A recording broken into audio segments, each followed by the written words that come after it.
in the top 20 or 30 discussion points and top 20 or 30 notebooks, and that's plenty actually, or most of the solutions are there, and then you got to make, they are not able to probably innovate as much as they would like to. Whereas the smaller players who've come in later, they've learned from other people's mistakes. There's a Java version of LangChain. Wow. Okay. Microsoft has come up with their own library. So Mani is a polyglot who is known for his contribution to the Java community. He's one of the very few who started as a software engineer but went on to being a data scientist or a machine learning engineer. He has laid the foundation for quite a few AI startups in London by developing their MEPs or early products. On top of that, he is a Kaggle expert and he has started participating in Kaggle competitions very early on. And in this podcast, he shares with us how we can go about learning from Kaggle and how we can make the most out of Kaggle competitions without following the traditional path to learning some new technology. And on top of that, we also discuss about a Java community and find out how the Java community is getting impacted or maturing in terms of data science. So without further ado, let's get started. Mani, thank you so much for taking the time off to be on the AI Byte show. Welcome to the show. Could you tell us about like how we got started in machine learning and data science? Yeah, sure, certainly. So this was almost now, it's coming to 7 years already, because I remember 2017, I started freelancing, basically wanted to go out and get some experience into the market and call my own shots. So during the process, I came across, I was introduced to different CTOs and CEOs who were starting up their own organizations and startups and getting funding. And so I came across through the community and through friends in the community, a project where actually they were building what they called at that time, chatbots bots that reviewed code. And in fact, it would interact with you as well. So basically, it's a machine that when you create a pull request, automatically sees the pull request just like a human being would do, and then goes through the pull request and starts commenting on the various aspects of the pull request, just like a human reviewer would do. And it actually was quite promising. I mean, the initial prototype that they created, I actually saw some of the outputs of it. And so they through different contacts, I came across them, and I basically asked them and they asked me to join them and do some work for them. And so that's how it started. So, but my work when they invited me was to do more like build up a pipeline and use my software engineering skills to help them do some of the data engineering work, because their data scientists and machine learning engineers were more into, look, give us the data, we'll do all the nice stuff for you. But someone has got to bring the data, process the data, bring it into a format that they can ingest and build their models out of it, right? So that's where I was given the task of, here's 10,000 GitHub repositories, right? This is the zip file, which is several gigabytes. Unzip it and try to parse it. Here's the parser. We've written some basic parser. Take it to the next level. It wasn't basic. It was quite good, actually. But it was still very basic for the early stage startup. And so through the middle of the journey with the startup, I realized that actually it's cool what I'm doing, but I think the data scientists and machine learning engineers are doing even more cooler stuff that I'm not doing, right? The grass is usually greener, or appears to be greener on the other side. So I said, but it's great. Like my role as a freelancer is only from so-and-so time to so-and-so time. When I finish, I can always go and do a workshop or a hands-on session or a meetup. And so that's what I did. I signed up to a whole lot of meetups, online, offline, you name it. And I would make sure I also signed up to study groups, because the freelancing work I did was not 5 days a week, even though they wanted me to. Mine was like almost 2.5 days a week, or 3 days sometimes. And so the remaining time I had free, I would put myself into all these study groups, workshops, hands-on sessions, and I went to multiple study groups. I can And the ones who will be listening to it, they'll vouch for it that I have been into their study group and the other person's study group, just so to get a flavor of, because it's such a broad subject. Yeah, Everybody's got something to definitely. teach you, and Yeah. you can learn so much from so many people. And So, so it was a great opportunity, and that's how it took off. And I don't know where in the middle I picked up all my data science and machine learning skills that I mhm, have just now. But yes. along the way, that was the seeds. Those were the seeds that were sowed, the starting fluid. So, what sort of resources were available by then? Like you're talking 7 years back. I mean, there were a lot of Oh, non there was learning. plenty. So meetups are plenty. Living in London, Hmm. as you know, meetups Yeah. are plenty, right? And there Yeah. are lots and lots of knowledgeable people who actually, in your spare time, will set up a meetup, maybe get a sponsor, maybe not get a sponsor, do a hands-on session on weekends. There are ones who did study groups Hmm. only to not just to spread the knowledge, but also to find people who are interested who can be trained, and then they can work together on their projects. Those were the intentions of some of the study groups, which is great, like win-win for me. It didn't really matter if if at all I was I was learning to, and at that time it was actually a great opportunity for me, because if at all I went to a study group and after a period of 6 9 months I was seasoned enough that I could start working on a project for them, it's exactly what I was made for, because that's what I started doing during those times, right? 2018 2019 is when Yeah. actually this happened. And so I never looked at that as an issue at all. And there were a lot of online Discord groups, Slack channels mostly. Hmm. Discord groups came much later. Slack Hmm. channels, and also meetups that happen online. Like there is this meetup that the Machine Learning Tokyo was the name of the meetup group, and they Hmm. hosted a lot of events on Zoom, Hmm. and they had a Slack channel, and then from one meetup and one channel, So, you find out about the other ones. so are you actively going for these meetups even now? Because I can So put the no, link for some of these in the description of the yeah, I could video. actually provide you offline. I could provide you a whole bunch of meetup links that I have. Yeah, I have sure. not been going to the meetups since the pandemic, since 2000 Yeah. late since late 2019. That actually and many meetups were discontinued after that. Like the organizers of those meetups haven't come back and restarted the meetups. Like the study groups no longer exist because of one of these reasons. Hmm. And the online meetups like Machine Learning Tokyo, I don't see. Maybe they're still running them, but I don't see them as active as they used to be. Yeah, So a sure. lot of them have become inactive, and there are other ones who've woken up again. But I Hmm. don't go to those meetups anymore simply because now my You're not mode of involved. learning is Yeah, changed, right? Kaggle, yeah, exactly. during the period also, like when there was the during the pandemic period when we were all Yeah. locked indoors, Kaggle was the biggest resource to learn and to practice. Yeah, so I was going to ask you about Kaggle. Like you are one of the one of the experts in Kaggle as well. So how would you recommend making the most out of Kaggle for someone doing data science? What's your advice on? So I have a two-part article that I wrote with the help Hmm. of one of the authors of High Performance Python. By the way, if you know, the Okay. book was written by Ian Oswald. Hmm. He's one of the he's also based in London. He's a very Okay. prominent figure in the Python and data science and machine learning world. So he did a two-part interview with me, and I've actually outlined what one must do to make the best use of, when you go to a competition, Yeah. and how do you make best use of, how do you solve a problem also at the same time learn. I mean, I would say that when I started, this is how I started, and so I'll Sure. share my journey. Sure.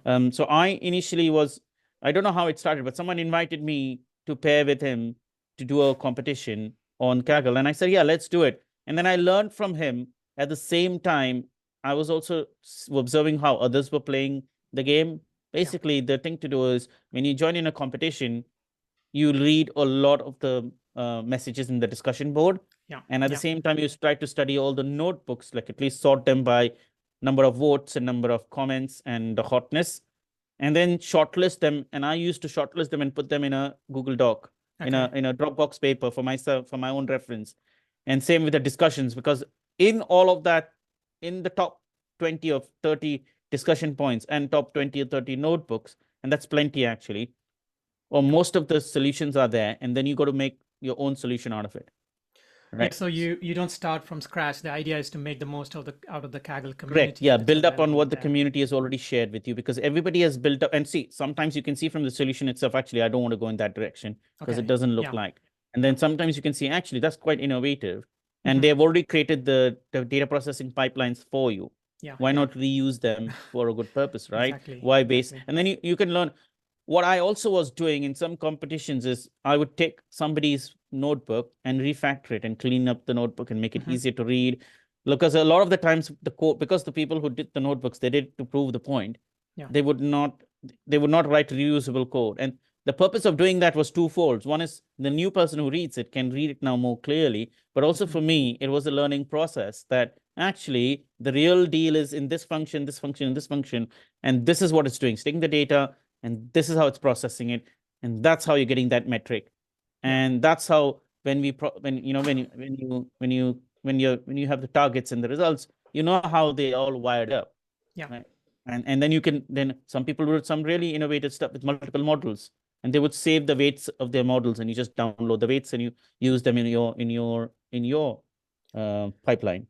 Yeah. So what I have noticed is a lot of people get to, somewhere in the middle, like, like 400, 500 ranks, but then to push yourself to the top, like, so what exactly is your approach to like push yourself to the top 10 rank? So I had a very talented partner in crime who I paired on a couple of competitions with, and he when we started, he used to use this I forget the name, elastic net model. Yeah. Yeah. So there are some models that are quite resilient to many types of data types, right? Okay. Like if Yeah, it's bad data. And so he used ElasticNet, and I also did that with the competition outside Kaggle. And I took his advice and I came fifth in that competition. Yeah, that's Using nice. just ElasticNet. He gave me advice on using, but I also processed the data the way I thought would be a good way to process it. And it really helped because with some of the and he said you didn't even use hyperparameter optimization. You could have got better results because I just used the parameters, basic parameters he asked me, and I did some combination permutation, and I used weights and biases to measure my changes. So I knew which ones was producing better results because the weights and biases dashboard will show which model has actually given better accuracy and the other metrics that you need to know. So from what you have learned, like what's the balance between, playing around with data, as in like when I say playing around with the data, like pre-processing them, like, augmentation and all that, and then how much is actually about model training to crack these kind of So I competitions? take the agile method because I come from the software engineering background. So I would always start with a base model where you do minimal. See, here's the other thing, right? I've learned over the years that lots of people love replacing nulls and fill up the voids with all kinds of things. Yeah. Now, when you change your raw data, you add and remove bias from the data. Okay. That's a given. Then we don't know what the targets are going to be. Then the targets are skewed based on how you wanted the targets to be, right? Yeah. So don't spend too much time on that, and try to find tools that already do the crunching for you. They do the data processing for you, and they do it consistently, right? Like for example, PyCaret is a great example of a machine learning tool that you can use. You give it any data set, you don't tell it anything. It uses the most basic setup to process your data. Of course, there are flags to tell it, impute, replace nulls, and all that. Don't use any of that. And then it runs it across a whole lot of model types, like model algorithms. And there are lots of models that are resilient to bad data and null data. Those models are going to give you a more accurate result, opposed to models that are sensitive to null. And then you go and fill up those nulls and put your own values. Now your targets are going to go in some other direction. Who knows, right? So the balance is to iterate quickly, not spend too much time on pre-processing, to get to the base model, the first base model, and create lots of variations of those base models. And then you can automatically see, because the nature of the data is hidden in the data, and the machine learning algorithms can bring that to the surface without pre-processing the data too much, or at all if possible. Okay. Right? Yeah. That's the balance for me. So even now, if somebody gives me a data set, I'll do a little bit of EDA on it, but I'll make the machine learning model tell me more about, like, for example, if you do feature importance, a lot of machine learning models produce, there actually things start coming to surface. You can already see the fields that are being given focus, and then you can go back and look into your data if actually that field's being given focus because it's full of empty spaces, or because it has got tangible data in it. And see, like smart machine learning algorithms, has already considered all of these things, Yeah. right? Like Yeah. if you have tree-based and forest-based algorithms, they're already taking care of the rows or data sets that have a lot of space in it, or Yeah. a lot of bad data in it. Yeah.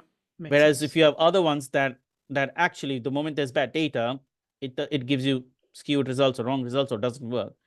They're not going to help. So that's the balance there, is to use tools that quickly crunch the data and give you a picture of it, and Yeah. then keep iterating and adding small steps at a time. I've seen people on Kaggle do whole swing in one direction, and then they start fighting with the model to make it give out the right answer. That's why that's when you Yeah. don't actually reach to the top, because now you spent a lot of time Yeah. trying to tune the So model.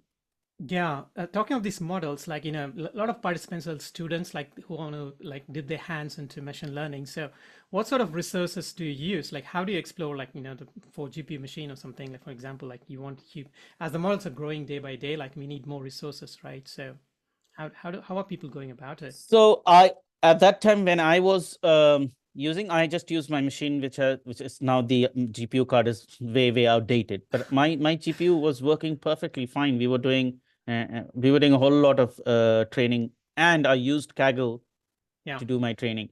But also at the same time, because I was writing articles for a company that built tooling, and they sold infrastructure space for people to train their models on it. So I was writing articles to them. So they would give me credits on their system. So I could Yeah. actually train my models and do processing on their system. Okay. I think And you're a bit so, lucky there. yeah, so and Kaggle has actually provided ways using command line tooling and API to process a lot of those things offline and get the models down, and then upload the results to Kaggle. Yeah. Yeah. So that's those. So the resources are actually, you don't need too many resources in some sense. If you do Mm. the basic iteration right, like start very simple. The idea is to track the connection between the data and the outcome, which is Okay. a really hard one. Yeah. And for that, you don't need too many resources. Like whatever resources now Google is giving us, like it gives us TPUs. Yeah. It's actually gives us a couple of types of TPUs I've seen, Yeah. and GPUs, and better GPUs than what we used to have. Right? Those GPUs are Definitely. far better than the Definitely. one I have on my machine here. Yeah. Do you have the 10 series? Is it? Well, Yeah. yeah, they have. I can't remember the exact model number, but when I saw the last time, that it was a lot more powerful than what I'm running. And you can also see the results. Your models are Yeah. getting built much quicker Yeah. than in the past, and you're using the same code and the same notebook. So resources, I mean, you could use a lot of them, but at the same time, it's mostly the techniques, and the True. resources available these days are good enough. Yeah, yeah, definitely. So moving on, I think you're one of the persons like who has enough software experience before actually doing any data science. So how are you seeing the software landscape being impacted by all the LLMs and AI that's going on at the moment? That's a great question. Actually, Yeah, it's something on everybody's mind, and everybody talks about it regularly. So one thing is that I keep telling everybody about the advent, the Web 2000. The year 2000 with yeah, the evolution, and before that it was the computers when they came in the 1980s and yeah, early late 80s and early 90s. yeah, Like people were saying helter skelter, like, oh, our jobs are going to go away. But look at what the technology or the software and hardware industry has done to the yeah, economies of the world, yeah, right? definitely. Yeah, They have multiplied, they created so many positions. There's still, there's still a big gap in demand and supply in many parts of the software industry. Of course, there's a lot of early hire and fire going on in different parts, but there's still, like, they're looking for specialists that don't exist, and they want to create those specialists. So if we had that evolution or revolution, you want to call it, in the 80s, and the impact was not negative, and then in 2000 with the web, look at our lifestyle that has changed. Before the web, how did we do stuff? Everything was on yeah, paper and manual. Today, an app can do so many things that you would normally do standing in queues for hours, right? yeah, yeah, So look at the quantum leap that we've had. definitely. So when a technology like AI comes in, which is foreign to us, and obviously it's going to create fear and doubt, because we don't anticipate what it's going to do.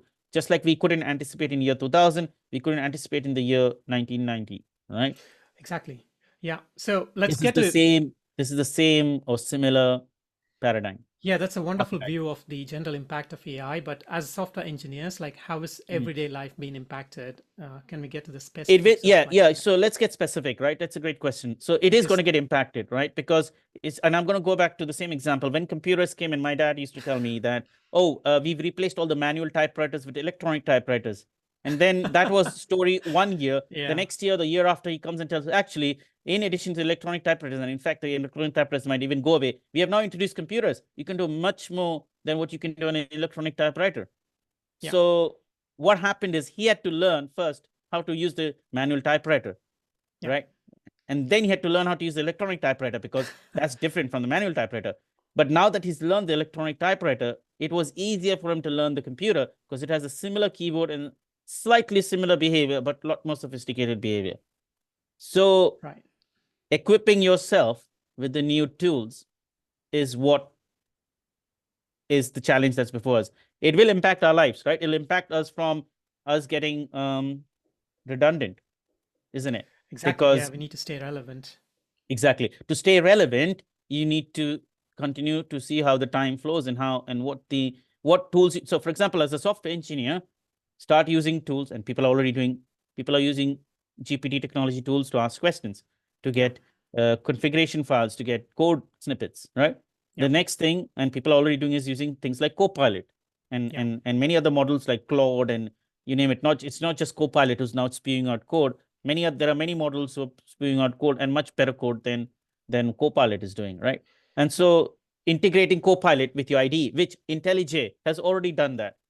Wow, nice. Yeah. Mm-hmm. So one of the most recent releases of IntelliJ, if you go to their releases page, you'll see, and in fact, I use something called Sorcery. Mm-hmm. Sorcery is a plugin that you could have in VS Code and in PyCharm, Mm-hmm. and also and it can also integrate with your GitHub repo. Mm-hmm. It analyzes your Python code and it can give you recommendations to refactor. You can Wow. ask it questions. You can Okay. tell it, you can go to a particular function, say, can you improve the quality of code of this function? And Yeah. it'll generate it for you. Is it is, So is it yeah, more like it's a AI pair programmer? yes, it's getting Okay. there. So Yeah. Sorcery has come a long way. When I initially came across Sorcery, it was like a good refactoring linting tool, but it was Okay. a far more advanced linting tool than the other linters were. It was quite intelligent, although there was no signs of AI in it. But recently, I don't know, maybe a year or so ago, they introduced the LLM aspect to it. That now Mm-hmm. it can, and I actually subscribe to it. It's only £100 for the whole year, Mm-hmm. $100 for the whole year. Mm-hmm. So it's actually quite reasonable, but it does amazing amount of work because I've got so much Python code that I wrote without thinking of many best practices that it Okay. actually spots, which is what I used to do. Wow. It would Okay. spot uh, what do you call it? Code smells in my code, and it would Mm-hmm. recommend, and I would go and change it. But Okay. That's very nice. after a while, then it had the LLM feature, which then there's a pop up, and you just type in your question in there, and so it'll look into your quality of your code. It may even help you speed up your code, all kinds of those things. Same with IntelliJ. JetBrains has introduced that in IntelliJ, Mm-hmm. PyCharm, and probably all of its suite of its editors. Yeah. It's only a matter of us getting acquainted to it. Of Mm-hmm. course, it is it's in early stages. Mm-hmm. Sometimes what it produces isn't necessarily, there's no way for us to know all of it is correct unless we test it out as developers. So we cannot fully rely on it. But there will be Okay. a time when it'll produce even better quality work than it's doing now. Okay. Yeah. Yeah. I'm glad that you're quite optimistic about using AI along with the traditional software programming, because a lot of people are disappointed that they're going to go out of job, but it's all about staying relevant, like Correct. bringing your Yeah. skills up to speed with using this Copilot and all these tools.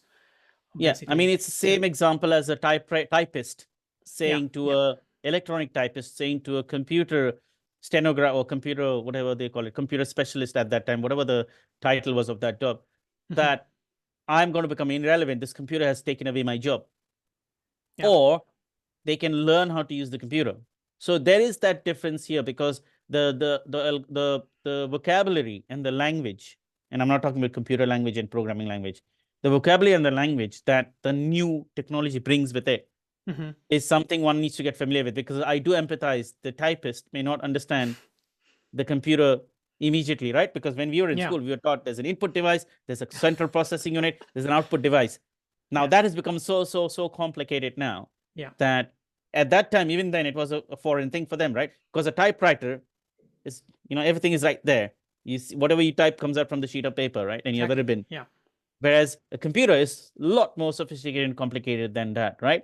Why are certain things happening? You need to know how to start the computer, you need to know how to boot it, you need to know how to maintain it. There's a screen, there's resolution, there's so many things to know and understand. So that's the same thing with AI. What we've come from and where we are going, there's a lot more expected for us to know. Definitely. Yeah, let's in the past few weeks or few months or so, like there's RAG coming up into play actually. So a lot of companies are adapting to RAG, I believe, instead of like sort of fine tuning their models and fine tuning their foundation models. So how are you seeing RAG impacting like the companies that you're consulting? So how are they adapting? Have they already started adapting, or are they aware of it? So it's in its early stages. So most people don't understand and know that they're actually going to be using RAG. All they tell, the vendors or tell us that, oh, we want to use AI, or we want to use generative AI. They don't even say LLMs because they don't know what LLM is, or they don't know it exists. They don't have the vocabulary. The vocabulary stops at AI and Gen AI. That's where it stops. And so, we have a lot of data and we want to use AI. Our competitor is using it. We want to add AI there needs to be some AI on this product. It's same as year 2000. Oh, I need a website. You remember? I don't know if you were aware of that era. Definitely. Oh, I need a website. Everybody had an email. Everybody had to have an email. Right? Some people would have 10 emails because they were crazy that there's a new thing you can write to people at that email. And so it's that similar thing. The vocabulary has changed. It's not email or website. It's Gen AI and AI. We need to add AI to our system. It's about more of make our system intelligent. It's more of like value. I think it brings more of value add to the existing products. Yeah. Well, sometimes it's just because the next door neighbor is doing, or their competitor is doing, and we need to do it. Makes sense. Because higher up in the chain in the board, they're saying when they are partners and investors and board of directors and are asking, we are reading about this ChatGPT. Is there any of our applications able to do something like that? I mean, quite an orthogonal conversation, but they want to have, they may not have been a use case. They don't know the use case. So then they go, then there are ones who actually know and want to do it. So there is that class of clients as well. But then there is a class that always have been there and will be there, is they want to have it because everybody is doing it. And if they don't do it, they feel they'll be left behind. Yeah, again, you brought up the conversation about ChatGPT, and that brings up the question of whether, the divide between ChatGPT and open source models. So how are the industries like adapting? Are they switching to ChatGPT, or are they still inclined? So I was reading some statistics in Substack the other day that ChatGPT, the boom of ChatGPT was even bigger than Bitcoin, right? Wow. Okay. But it happened so quickly in such a short period of time. But it's no longer as popular as it used to be. There's Perplexity AI and Claude that's picking up. And they are now number 2 and number 3 in the list. Interesting. Yeah. People are moving on to that because the reason being is they were extremely innovative company, but because of which now they're tied up with all the things they need to do with all the things they started doing. So I don't know how much innovation now they can do because they're super tied up with maintaining all the infrastructure, servicing the client, monetizing. So you see, they have a $20 per month, is it? I can't remember. It's $20 per month subscription. Oh, you're talking about ChatGPT? ChatGPT, right? I'm not sure. Premium model, something of that sort. And then you can also buy the credits and tokens, which is a separate thing. Do you think with that price model, they're able to capture, I'm saying, they are able to make up for the cost that goes in every week, every day, every month, and also the cost of the investment till date? Yeah, that's a huge debate. The $20 is a sweet spot price tag. That's why they put $20, because they know if they put $100 or $1,000, because that's probably what they might need per month, no one's going to come and take their services because it's too expensive. So it needs to be a consumable amount, which means whatever money comes in, and I'm only speculating, but I have read about losses the organization has made. and it's all Mm-hmm. public. It's not information. It's all public information Okay. that Yeah. they're in millions, and it's understandable because it's a research company. They Mm-hmm. they play around with something, they put something together, and it works, and they try to productionize it. Now the whole world is crazy about it. They want to use it, and they have to still pay for the infrastructure.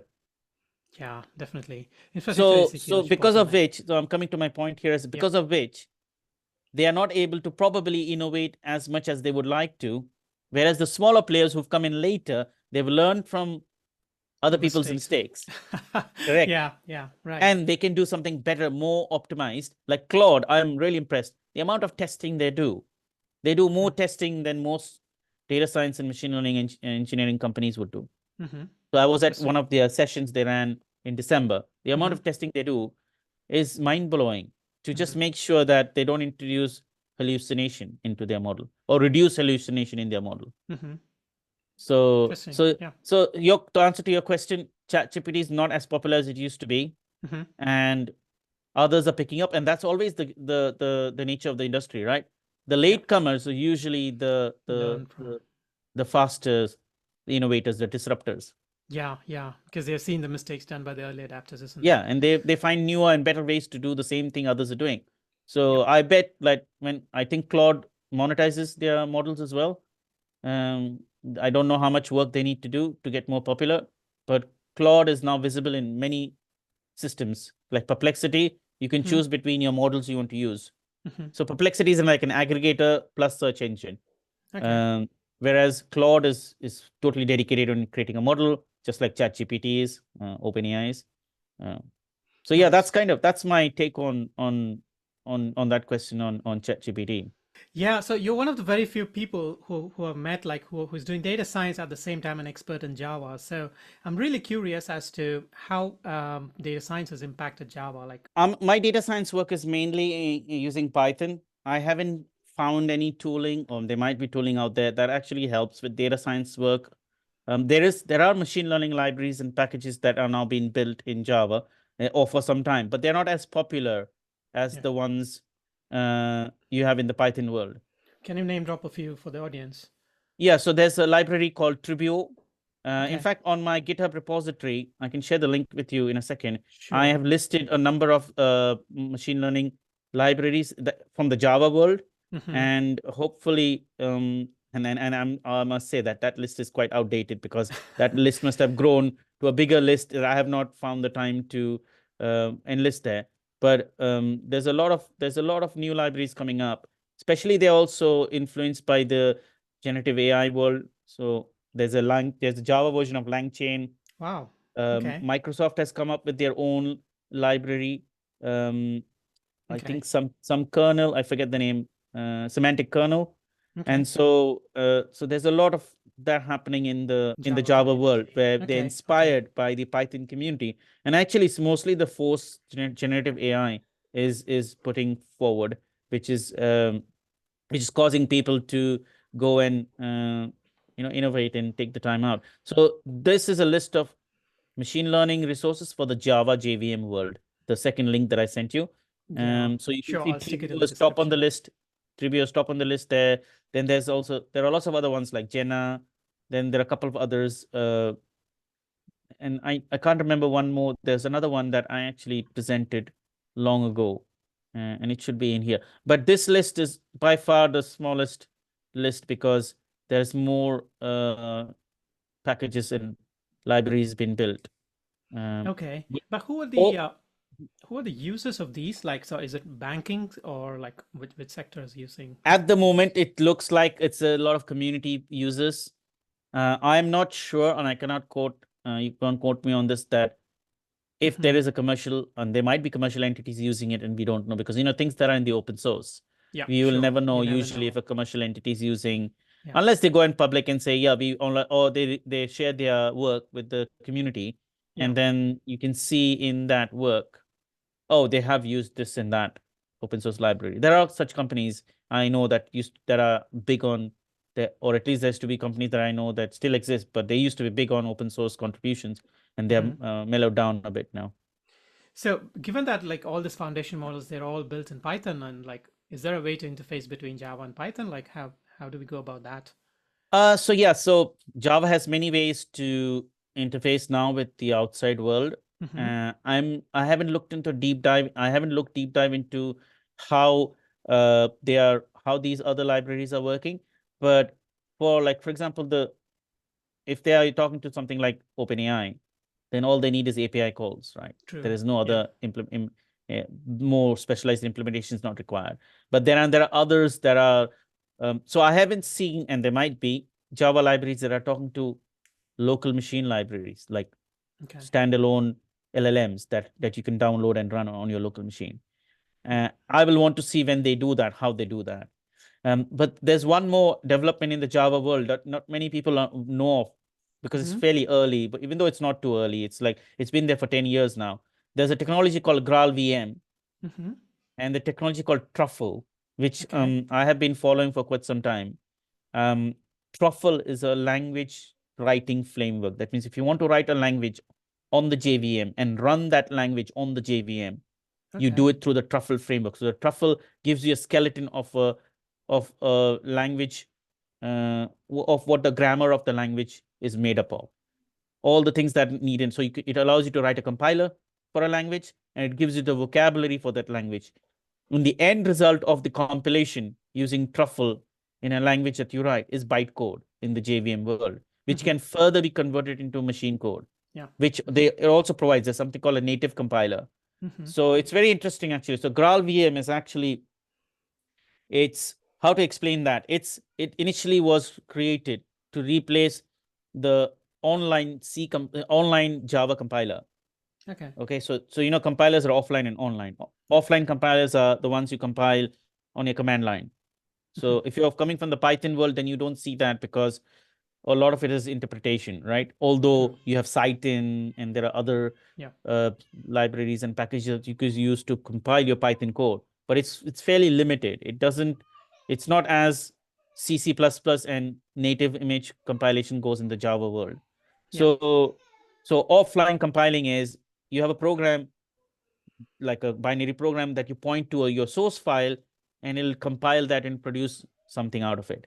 So that's offline compiling. But an online compiler is because Java is a bytecode based system, it compiles your source code into something called bytecode, which Yeah. it then further compiles to make machine code if necessary, or leaves it as bytecode if it's not necessary. And that's where it gains the performance, right? Okay. Because Yeah. because that bytecode is consistent across all the devices that Java supports, you could compile it on this machine and you can run it on the other machine. And Yeah. if every machine has the sophistication of compiling that bytecode further into machine code, then you got the additional advantage of that. So for to monitor that, there's an online compiler that runs on the JVM. So when you run your application on the JVM, the online compiler is constantly watching this application. And then it decides, now I'm going to run this, I'm going to compile it. That's the online compiler. It compiles it online from bytecode into machine code. Yeah.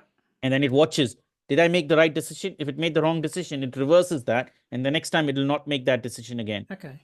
So that's where the online compiler comes in, which is quite foreign to the Python world. So the reason I'm Yeah. saying this is Graal VM was built on the fact that this online compiler that exists is getting old. It's written in C++. It's full of bugs. It's hard to maintain. It's hard to upgrade and make it better. Like, if you want to be up and top in the market, you need to keep improving your online compiler. Like, make it the next. But if something is really clunky and hard to modify, and every time you add something, there are more bugs created. So they wrote an online compiler in Java for Java. That's where the Graal VM project came Wow. about. Now, Okay. I'm only telling you bits and pieces and not the whole facts because it's been quite some time. And the people who've been behind it, they could tell you a better story. But this is what Yeah. I've learned and understood. But so Graal VLM is actually the compiler is called Graal, which replaces the C2 compiler of Java. Okay. And so, and then from that, a lot of specializations came about because when you run JVM, you can switch between the C2 compiler and the Graal compiler. And when the Graal compiler kicks in, you automatically see the performance boost. Okay. Yeah. It's now Yeah. available open source, and so they have both versions, paid version and open source. So the open source version you can use in your commercial space. The paid version, they have some additional features that are not in the open source version that you pay for. So what you can do is something like guided profiling, which is you watch your application and you see where and how it works and how and which functions and commands and processes it calls very often. And then you capture all that pathways, and then you recompile your application to only include those pathways in your application, and or remove everything else that's never ever used. So you shrink your application massively at runtime. And because you compile those pathways that are used more often, and also you cache a lot of the results along the way. So if something's called more repeatedly with the same values, you don't need to recompute them, right? So you already have them available. So it does a whole lot of these and lots of other additional stunts to make your application really robust. Yeah, sure, makes sense. So pulling it back to data science, like in terms of improving the speed of Python, like Python is notorious to be slow. So some people are resorting to Rust actually. So do you think Rust is catching up on like probably the next big boom is Rust? So I was actually getting to that other example. Truffle has a Python version called Graal Python. So somebody has rewritten the team that's building the Graal VM system. They have rewritten from scratch Python compiler. Wow. And that runs on the JVM and uses all these bells and whistles that I talked to you about. And you can compile pretty much a lot of your Python code into machine code. Not all of it because of the way Python's written. And you can run it. And I think Rust is going to compete with a lot of the Graal VM contenders. Okay. Yeah. Because so that's actually a good question. Actually, I have seen people write machine learning libraries in C++.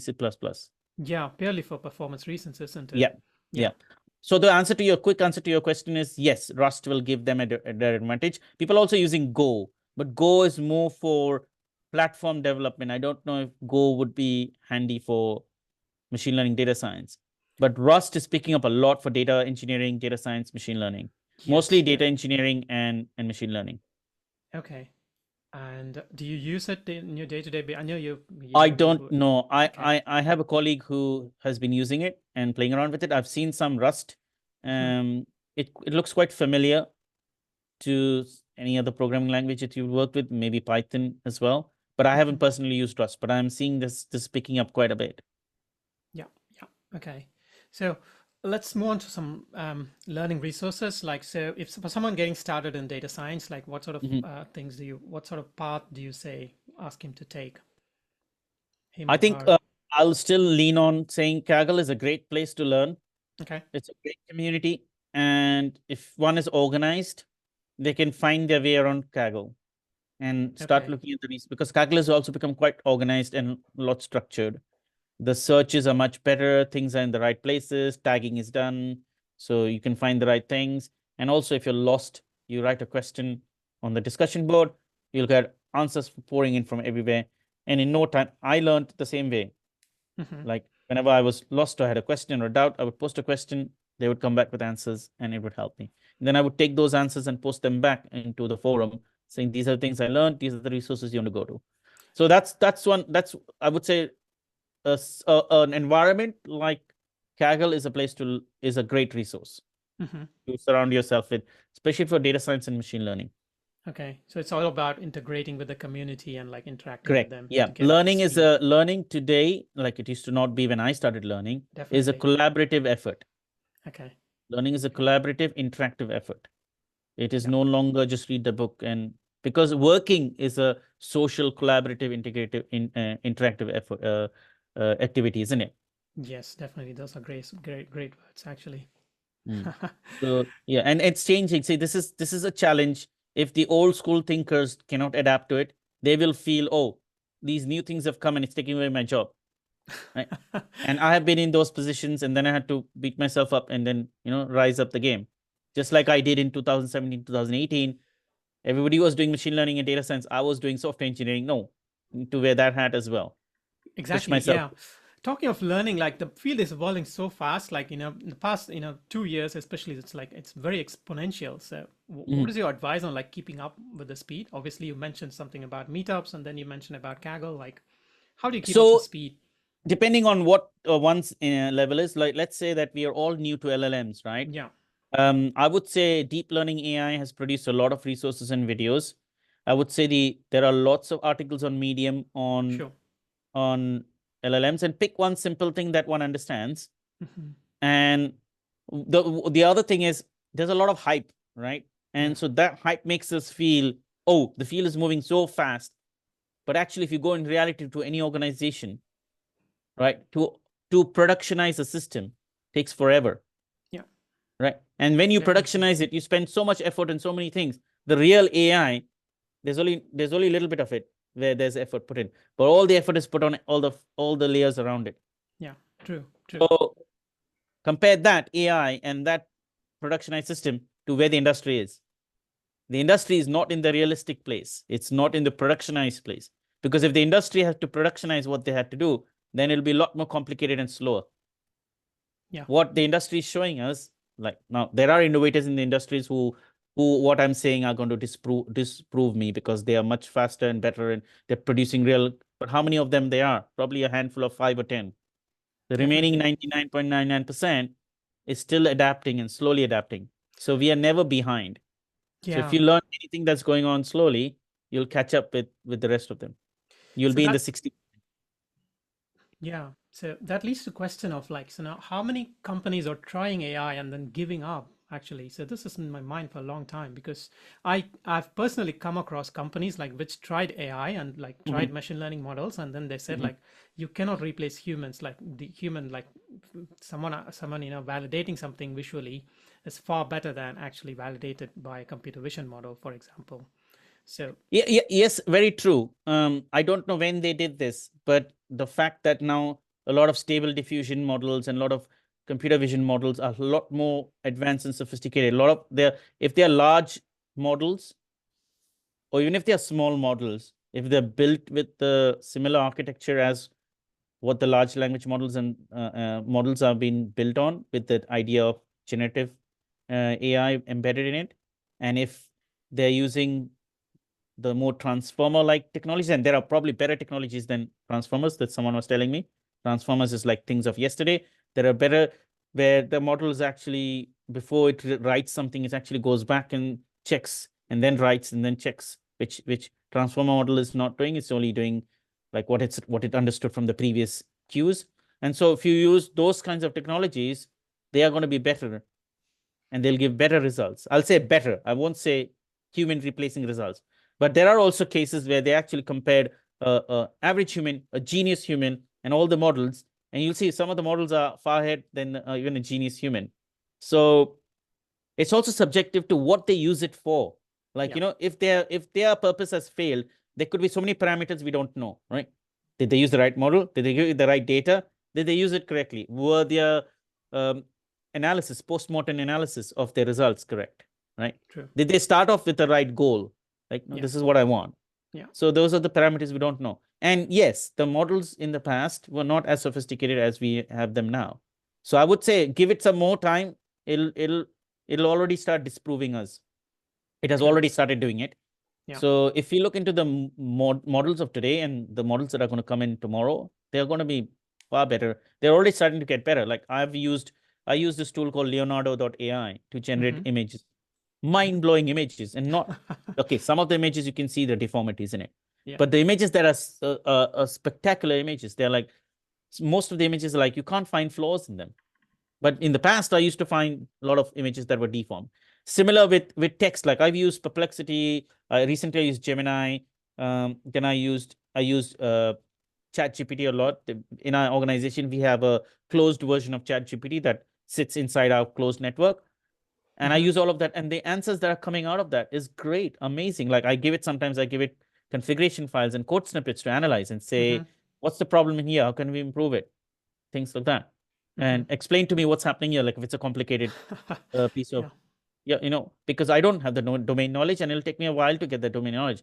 But if it can read words from there and can tell me that actually this is what's happening, and it can tell me things in a systematic way, I save so much time. Yeah. All of that was not possible yesterday and day before yesterday. It's possible today, True. and even better is going to be possible tomorrow. So the companies Sure. have given up. they might want to retry again, I would suggest, and Yeah, revisit. definitely. Yeah. Yeah. Because yeah, I have been disappointed with results in the past. Like when I was using, like I had a conversation in 2018, 2019 that the way NLP is going, I mean, people are using things like all the NLP techniques.